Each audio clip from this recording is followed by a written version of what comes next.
السلام عليكم. بزاف الناس كياخذوا الفيتامينات ولكن ما كيكونش الامتصاص كبير لانهم ما كياخذوهاش في الوقت اللي خصهم ياخذوها فيها ولا ما كيعرفوش امتى ياخذوا هاد الفيتامينات. اليوم غادي نهضروا على الحديد. افضل وقت تاخذي فيه الحديد هي على معده خاويه. هذا احسن وقت. الا كانت كدار لك المعده حاجه اخرى خاصك تقولها للطبيب ويعطيك شي طريقه واحده اخرى. مي احسن وقت هي على معده خاويه. وباش تزيدي الامتصاص ديالو ما تاخذيش مع منتجات الالبان بحال البيض، الحليب، اللبن.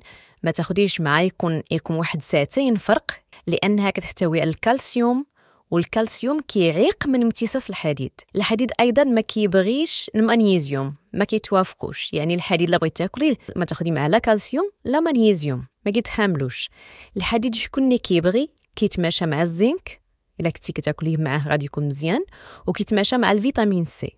يعني تقدري تاخدي كبسولة ديال الحديد مع كاس ديال الفيتامين سي الفوار ولا كاس عصير البرتقال وتشربيه. الحديد الا كان عندك قل من 20 لي كومبليمون اليمونتير او المكملات الغذائيه اغلبيه ما كيعطيوهمش نتيجه ولا كيتعطل لهم لان ما عندهمش الامتصاص مزيان. واخا غياخذوا دابا الكومبليمون ما غيتنصش مزيان.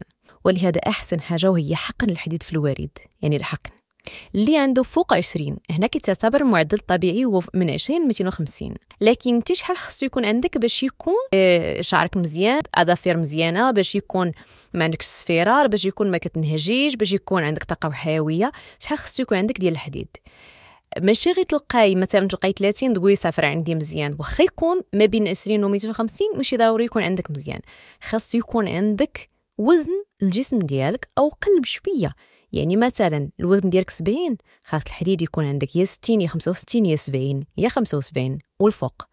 الا كان عندك وزنك مثلا كتوزني 54 هاك الحديد يكون عندك يا 50 يا 54 يا 56 وفوق 54 باش تكوني حصلتي على الكميه الكافيه اللي خاصه الجسم ديالك واللي غتوصل للجن ديالك وغتوصل للبوصيد ديالك.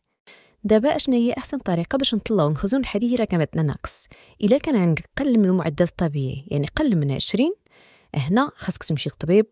اما الناس اللي عندهم ما بين 20 و 250 بعين هنايا بلا ما تاخذي مكملات. من الافضل احسن حاجه وهي الاك. وكيطلع لانني هذه يعني مجربها شخصيا كيطلع. غادي تاخذي انا نعطيكم واحد البروغرام. غادي 2 مرات في السيمانه تاخذي الكبده ديال الدجاج، مثلا ديري الاثنين والخميس ياك في الغداء 100 غرام ديال الكبده ديال الدجاج بالعطريه وهذا باش تجيك بنينه، وشربي معها كاس الليمون. والليمون يكون يلاه معصور، يعني ما تعصري الليمون وتحطيه حداك حتى تكوني طيبتي الغدا ديالك. هي اذا فاتت 30 دقيقه ما كتبقايش تستافدي من عصير الليمون. الحاجه الثانيه وهي 3 ايام في السيمانه غادي تاكوي ليا الزبيب الاسود. كل ليله غادي دير لي 2 معالق كبار ديال الزبيب الاسود في كاس كبير، وغادي تضيفي عليه الماء دافي، ماشي سخون باش ما تفقديش الفيتامينات اللي فيه، ماء دافي وغادي تخليه حتى الصباح. في الصباح غتلقاي الزيت تنفح، غتلوحيه في الخلاط بالماء ديالو اللي بات فيه، وغادي تزيدي ليمونه غتحيدي لها غير القشور ديالها، ما تحيدي لها لا داك الابيض ما تنقيها مزيان ما والو، غير القشور الفوقانيين وغتلوحيها وغادي تطحني كل شيء وتشربي داك الكاس على الصباح 3 المرات في السيمانه. ومرتين في الاسبوع في الصباح غدير لي واحد العصير اللي فيه باربه. الباربه ما تكونش مسلوقه، تكون خضره، ضروري تكون خضره. ليمونه تحيدي لها غير قشورها وخيزوه والماء فقط. هكذا اللي غديري وغادي تشربيه في الصباح. يعني شنو قلنا؟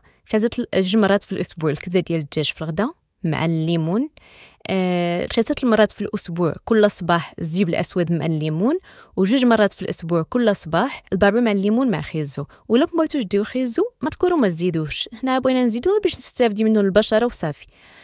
اذا هذا هو البرنامج ديالك، تبعيه 4 شهور. سيري عاودي تخيلي سوف تتفاجئين غادي يطلع لك المعدل الحديد. كانت هذه هي كل المعلومات على مخزون الحديد، وكنتمنى لا فيديو اليوم تكونوا استفدتوا منه، والى اللقاء.